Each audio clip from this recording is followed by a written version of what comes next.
Hello, welcome to another episode of BlackLantic. We are still Hillary and Clinton, and we are still in person at the Toronto Designers Market on 50 Bloor West. Thank you to Karen for sponsoring in terms of location this episode. Make sure you come down and check them out. This week we are with the lovely, the incomparable, this was so overdue episode, Omega Mighty. How are you? I'm good. Feel good. How are you? Good. We're wonderful. We're going to throw to our intro and we will be back with the interview.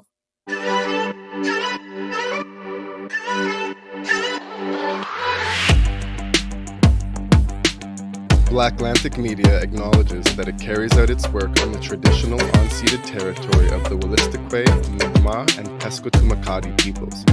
I would also like to acknowledge that I am seated on the traditional territory of many nations, including the Mississaugas of the Credit, the Anishinaabe, Chippewa, the Haudenosaunee, and the Wendat peoples, and is now home to many diverse First Nations, Inuit, and Métis people. We are so happy once again to be interviewing with Omega. Hillary's known Omega for a while, and I met you the first time. Was it during the Junos, or was it even before that? Black Diamond Ball. Black absolutely, and I interviewed you. Yeah. It's been one of those weeks. It was like literally weeks ahead. Your dress and your nails was such fire. I don't think I told you that day, but that fashion and that style is on point. Yeah. But to be fair, we had just met, I think maybe 3 weeks before when you got your Juno nomination. But that's true. I'd been in circles with Havaya, and then your mom was there, and you did the loveliest interview, and you guys were so excited. It was so sweet. So I didn't have that much time over you in terms of it. I think we just clicked. Absolutely. The vibes. Well, your shoes and your dress. Immediately when I saw you, I was like, oh, she's a real one. You look so good. Thank you. Well, we were just talking about this, but you have a lot of fans in Atlantic Canada. Grateful. Wow. But to those watching who hadn't heard of you yet, why don't you tell the people a little bit about who you are, where you're from, how you grew up, and what growing up was like for you? Yeah, my name is Omega Mighty. I'm an R&B reggae dancehall fusion artist from Toronto. I'm from the big city. Honestly, what led me to music, I grew up in music, so I didn't really have a choice otherwise. And, my dad's from Jamaica, my mom's from Barbados, so like I'm super inspired by just my roots, my heritage. And so my music really is a fusion of like the pop, the R&B, but it has to have my roots in there. Mm-hmm. So that's really what's near and dear to me. Absolutely. Yeah. And I know from having brunch with you that you also have like a lot of your family is musically inclined. So do you want to go through it's not just you and it's not just Havaya who people might also want to know about, all the episodes about you. So it's like literally each one of us do music. It's kind of crazy. It's kind of nuts. Everyone in their own capacity, but I'll start from my eldest sister Alicia. She's like a crazy pianist. She does all the things classically trained. Actually, all of the girls are classically trained. And then it's my other sister Novelet, also classically trained in piano. And then it's me and Havaya, classically trained in piano. I did, but we both classically trained in voice. And then our little brother, Negus, and he produces a lot of our stuff. Which is amazing. Oh, really? What's his name? Negus. Okay. Shout out to Negus. Yeah. And your whole family was at your show the other day. They're so Mom cute. and dad, support system too. is incredible. Yeah, I think I may have been standing beside him. That's amazing. So you grew up in a very musically inclined family. I think your parents were musicians as well. They weren't. That's what's crazy. My mom's family are musicians. She played a little bit, maybe a little bit of bass, but her dad, her family side was really they're a big musician. So I don't know. It just came through the lineage somehow. Well, they can skip a generation. Yeah. All of a sudden, it's all of them. That's amazing. But you do so much more than music. I do. I don't know if you were done telling the people about yourself. No, that's true. Probably not. Yeah, I learned a lot. And I heard when you, from the Talking to Canadian Music, when Clinton came back and was like, my goodness, what a story. And I didn't even get to tell too much because we were so limited for time. But jack of all trades, it's almost like it's the Jamaican way, so to speak. But I enjoy a lot of things. So also because I'm a performer, I'm a dancer, I also trained in dance. Actually so crazy. I love dance hall, but also trained in ballet and tap and so I'm really versatile in that way. So you always see dance a part of my set. So I do a lot of choreographing as well, as we talked about, and I choreographed for like a few acts for the Junos for like the past 3 years. Yeah. Which is always like really fun to be able to like step outside of the music that you create and work with other artists for their brand. Like that's always a really, really cool concept. I love that. Like working with Maestro this past year was super excellent. Yeah, and we worked with BB No Money 1 year. Yeah, like really, really fun and out of the box stuff. Working with like a lots of musicians that do not move whatsoever, like people that are like playing the trumpets and trombones and stuff like that. So yeah, like I'm just like exercising and flexing every muscle that I have. And then I run a makeup business, a bridal beauty business. Yeah. So you know, my core and being is always to like push the Black diaspora and all of that. So Dollface Jetty, which is a makeup beauty brand, we really focus on making sure that we are prioritizing our Black brides and our brides of color, providing makeup and hair solutions for their big day. So we probably spend up to a year working with our brides or even more. It's sort of a long process, as they're working through their plans, and we're doing our trials in advance. And, we have a whole team that sort of helps us execute those. So it's really fun. That's amazing. You do so much. Did you even say all of the things you do? Did you skip one? No, she didn't. No, I was like, you said no, you skipped one. What did I skip? You skipped the real estate Commercial one. real estate. Real estate, yes. Yeah, because I remember being at brunch being like, I'm about to drop my quinoa. What are we? What? Yeah, I do. Yeah, and I do work in commercial real estate as well. And honestly, I always tell people, like, sometimes you have these different eras and phases of your life, and you think they're so disjointed, but they're not. You know what I mean?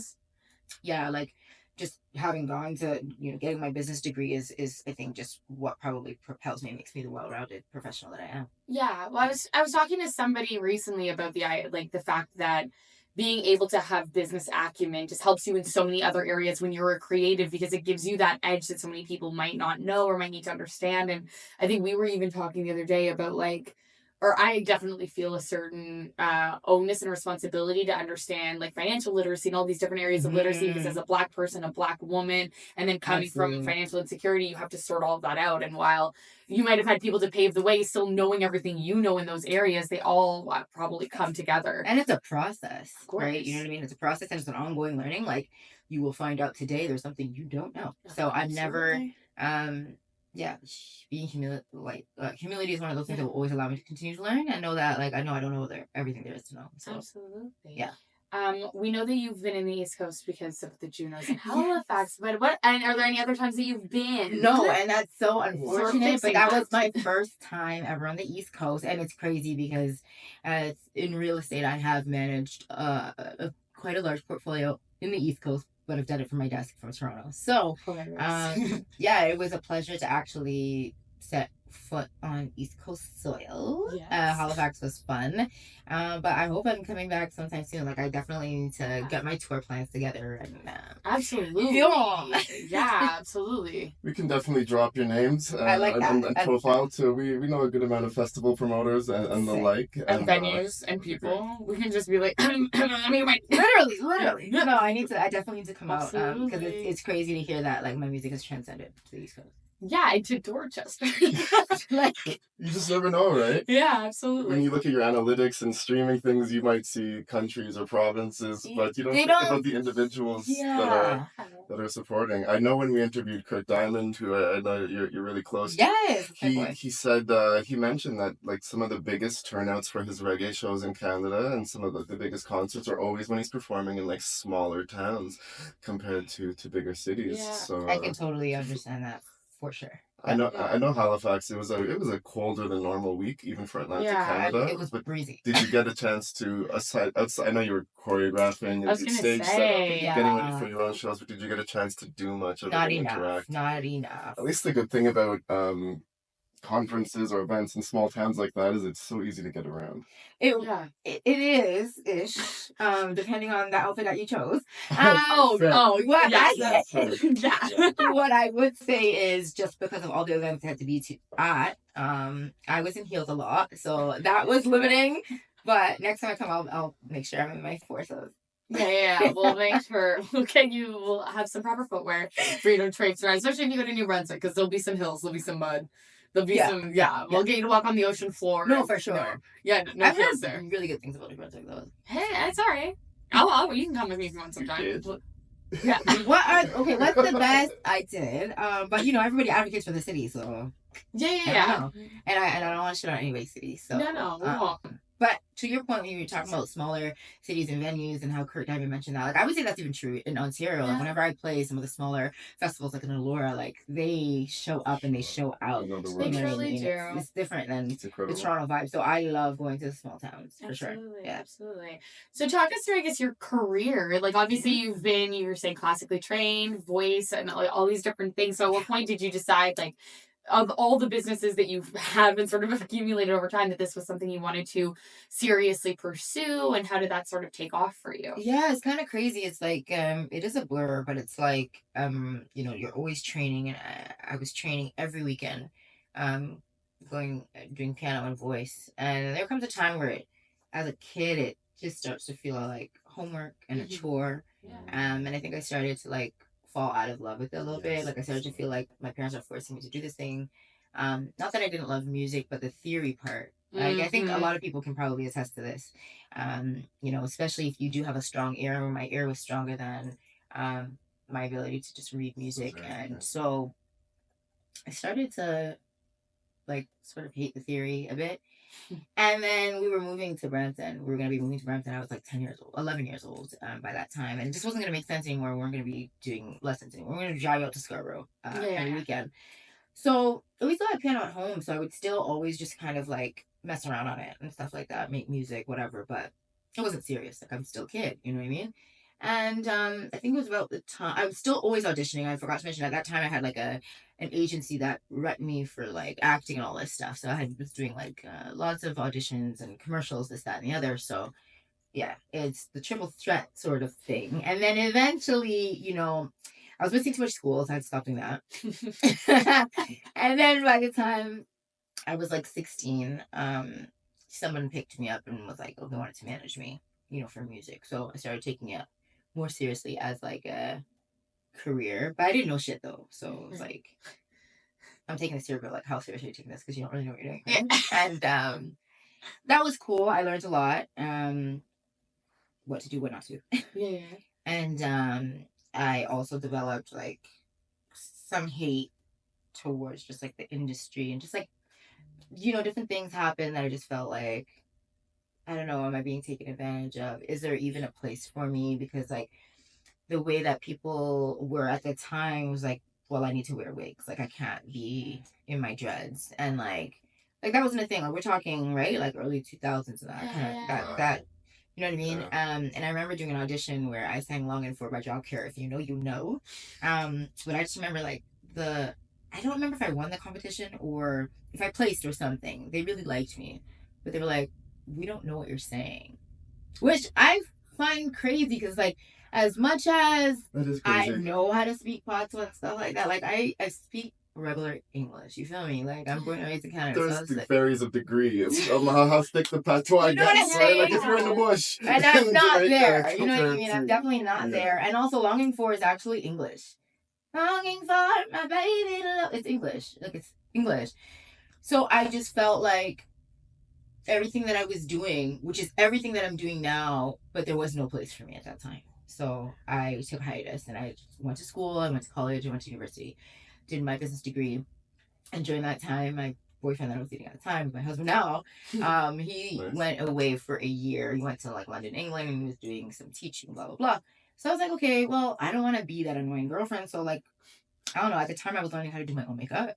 Because I was just like, nobody knew how to do my makeup. And it was getting crazy. I was like, I had to do photo shoots, blah, blah, blah. And I was like, that doesn't look right. So I was like, okay, I'm on YouTube and I'm learning. And then eventually people started asking me to do it for them. So I was like, you know what? I'm going to take this makeup program. So it was like a post-grad at Seneca College. And then that's kind of how the makeup thing formed.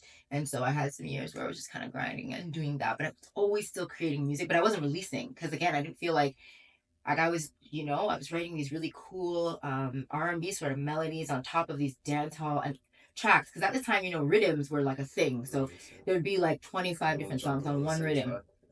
And I would record a lot of those. I wouldn't release them because I was like, nobody gonna understand this.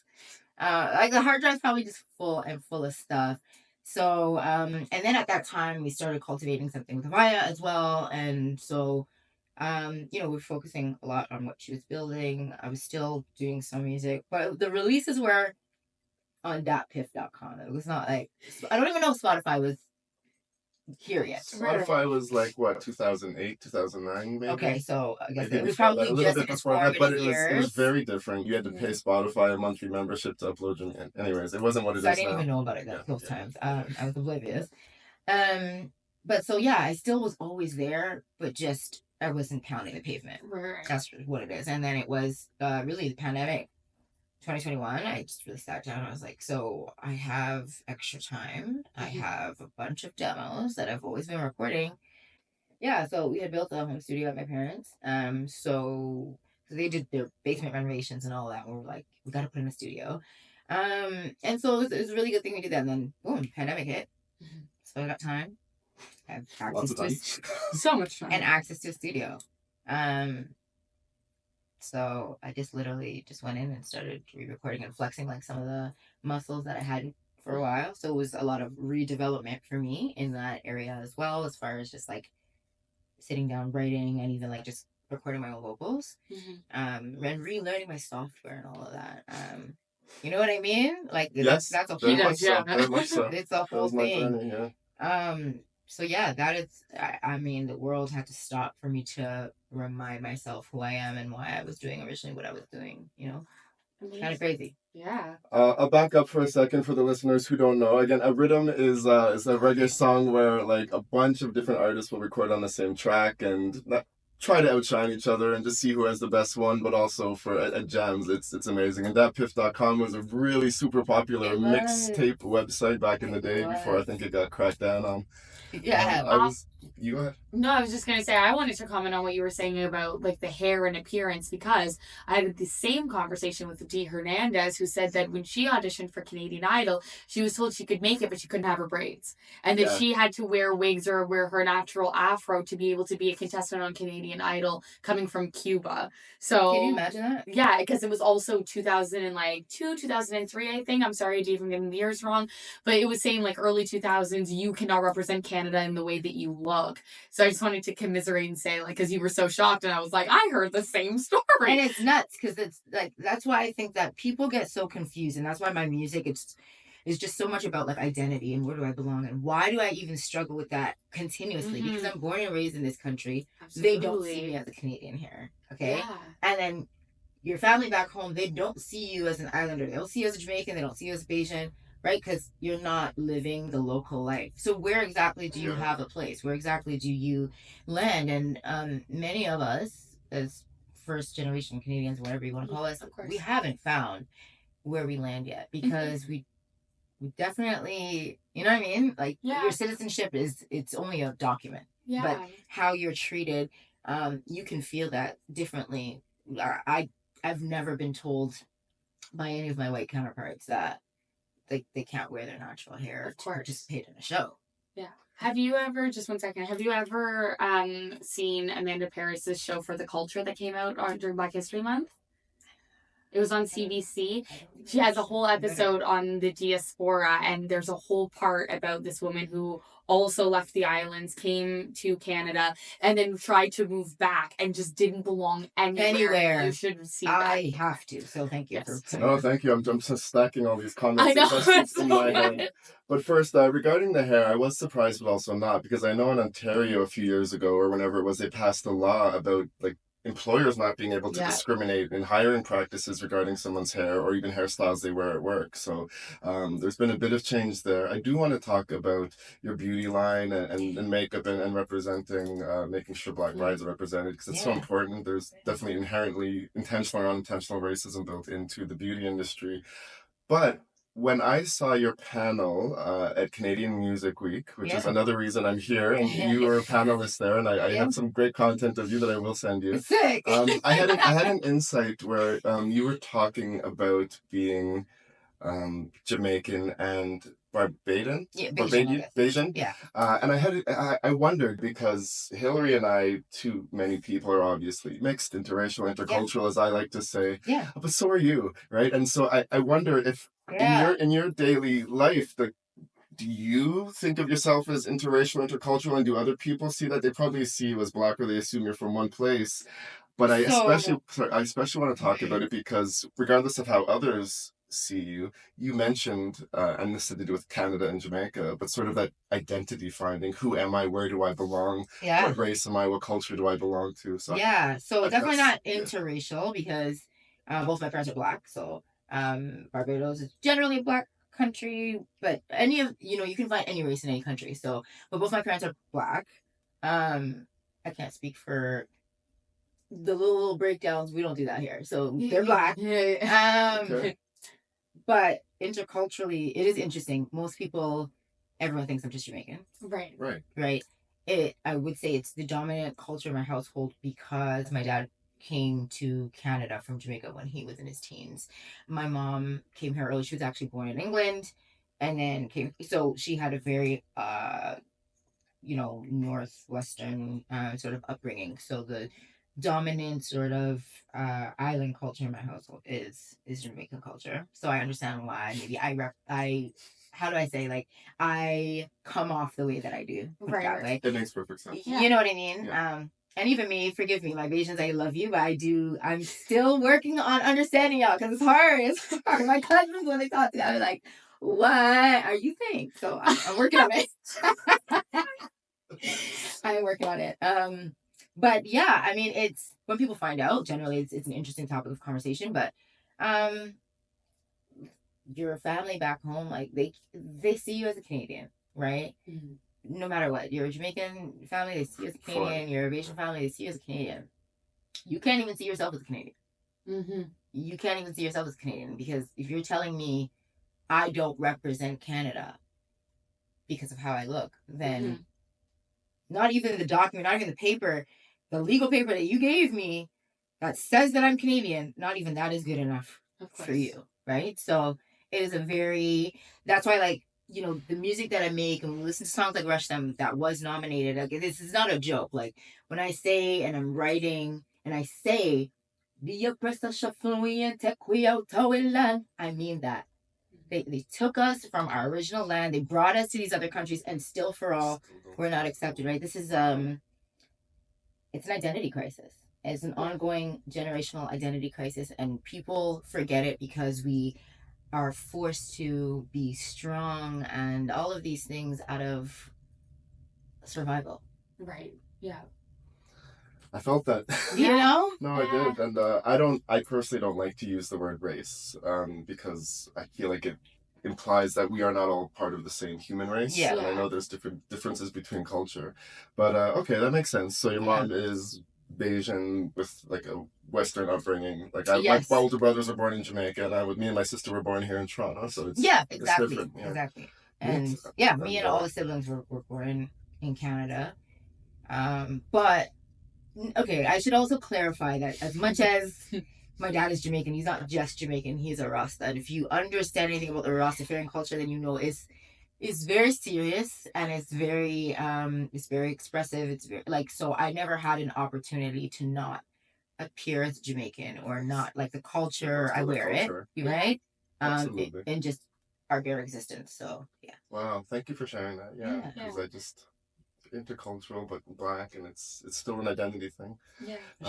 And did you start your makeup company out of a love for beauty and makeup, but also out of you seeing a lack of representation? Yeah, a necessity. I was struggling. I would go to I remember, like, I would go to the MAC counter because I was like, I was a fan of, like, MAC or whatever, and I loved, like, the aesthetic of, like, the all black and being chic and having your face beat.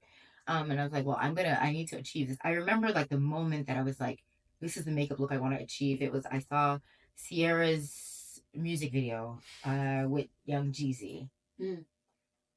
I forget exactly the song, but I just remember her face I was like, ooh, how do they cut and chisel and choose all this dimension? I was like, I got to figure this out. And then I would go over to the MAC counter. I was trying to get matched, like, with foundations, blah, blah, blah. And every single time it was like this big struggle and nothing ever worked for me. And I started to learn that, okay, like, my face, the color of my face is a little bit darker than my body. Yeah. But nobody was explaining that to me. Nobody was explaining the color theory behind it and how, right. So I figured like I'm gonna start studying this thing. So I started doing that on YouTube, and that's really how it blew up. But honestly, it was out of necessity. So Absolutely. yeah, you're pushed to the brink of not being. You can't just find your color accessibly. In a foundation bottle. I learned that I have to mix. I learned that I can't find the right olive tone, the right amount of yellow, but not too yellow and not too red and not too orange, out of necessity. Yeah, Literally. absolutely. You are well aware. You're taking me back to like Shoppers days. I remember like wanting a specific prom look and then being like, oh well, we shouldn't do like bold eyes and a bold lip. And I was like, well, I'm not like a white canvas. Like we need to do extra for this because I'm coming out like I'm tan. It is June. So trying to sort all that out, and the staff always being super difficult. But I also worked at a store that didn't know that negro was Spanish for black, and they took all the mascaras off the shelf one day and came up to me and were like, it says Negro on the package, so we have to take them all off. I was like, that's just Spanish, honey. That's just Spanish. But when you think about it, it is crazy. It is. Yeah. It's a crazy world we live in, and the history of it, when you trace the Black history and somehow these words were originated, you will be shocked. And then you will maybe think twice about how you produce your makeup line. Absolutely. And what might be shocking to listeners is that you would expect that from New Brunswick, right? Yeah. But in a city like Toronto, where 10% of the population is Black with mostly Caribbean origins, that you think that we would have worked on this by now, right? And for you to have to come along and see, like in the 2000s, there was still no representation of that. It's what happens shocking. Is like the representation that they show you, it's few and far in between. It's 1 and 2 people, and then it's like, this is the spokesperson and the token, dare I say, for the entire country. But the entire country doesn't operate on that. The entire city does not operate on that. And when we talk about corporate spaces and any of those things, I'm generally the only Black woman in the room. Wow. Even in Toronto. Yeah, even in Toronto. Very often. Tough to even find women at the executive level, and a Black woman. Like it just barely happen, right? So when we really talk about this, what you're being shown on TV or whatever, it's not real life, right? When you start going for interviews and you start seeing who's at the top, like there's no representation. Absolutely. In 2024. Yeah. I want to talk about the song Rush Down because you just mentioned it, and you just released a video for it. I did. The video is so good. Cute. Definitely a very specific energy, but it's also the energy of the song. And I think you sort of dedicated, or at least in stories, shared the fact that there are several genocides and wars going on right now in the world. And so I want to ask you not only about like the message behind the song and the message behind the video, but like the importance that it has to your brand to speak out in this way, because there are a lot of people that have been avoiding these conversations, that have not been talking about where they align in terms of Gaza, Israel, Sudan, Congo, all of these things. All of the things. And I think for us as people of color, sometimes it is important to show where we stand. Sometimes it seems it should be inherent. So I would love to know why for you it was important to say that, and also talk about the message of the song and the video. And also I love watching you dance with Kirk. Because I was like, watching him groove is the best. I know, I always force the people. I'm so sorry.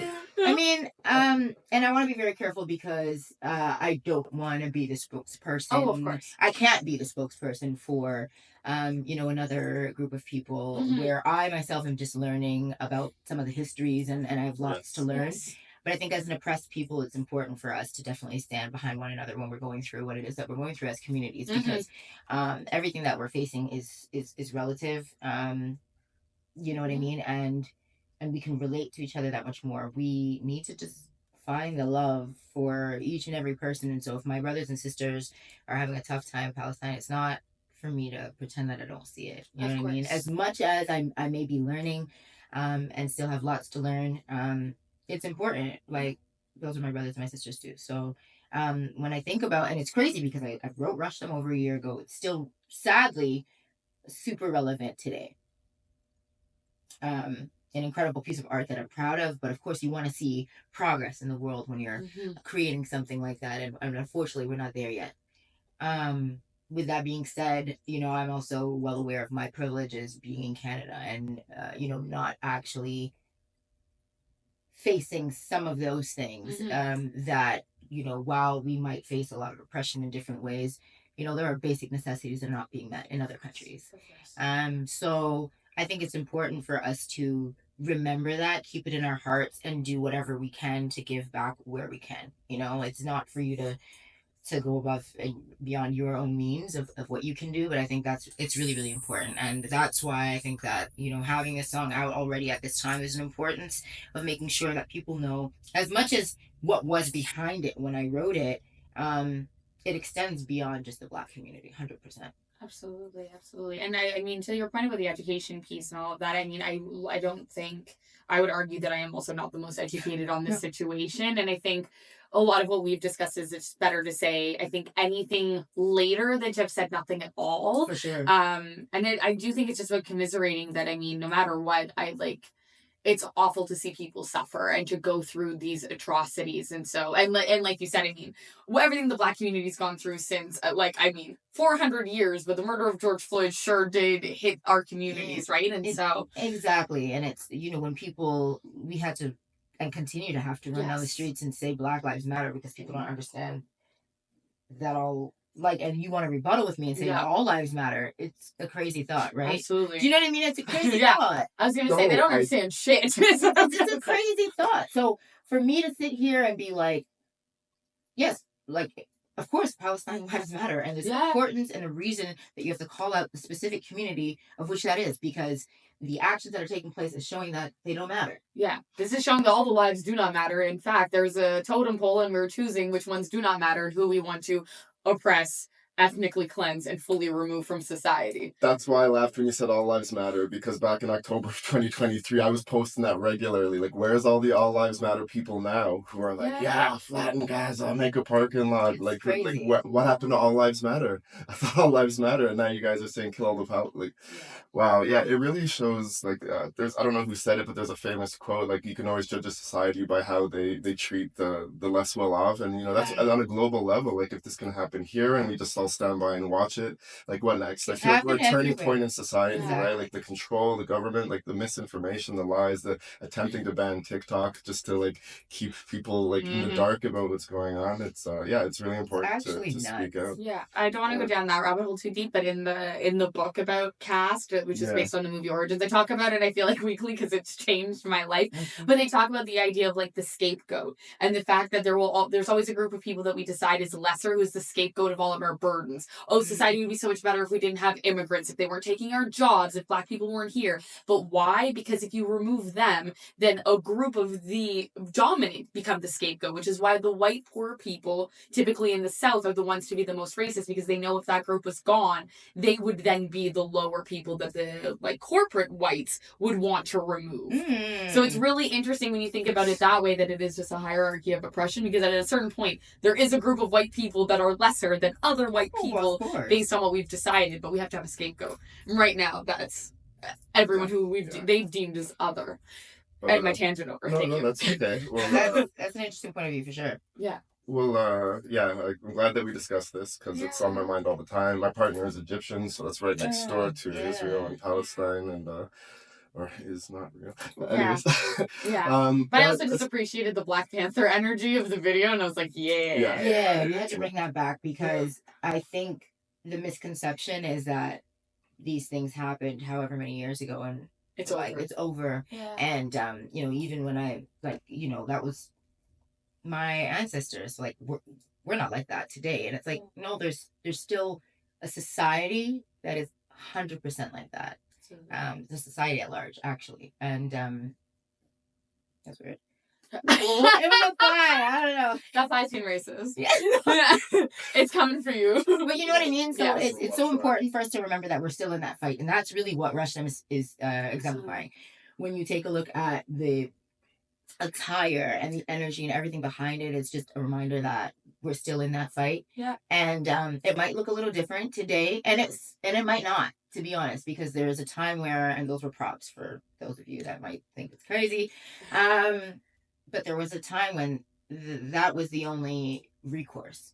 Our weapons have changed into other things, such as protests, such as, you know what I mean, just being vocal and being a voice for your community.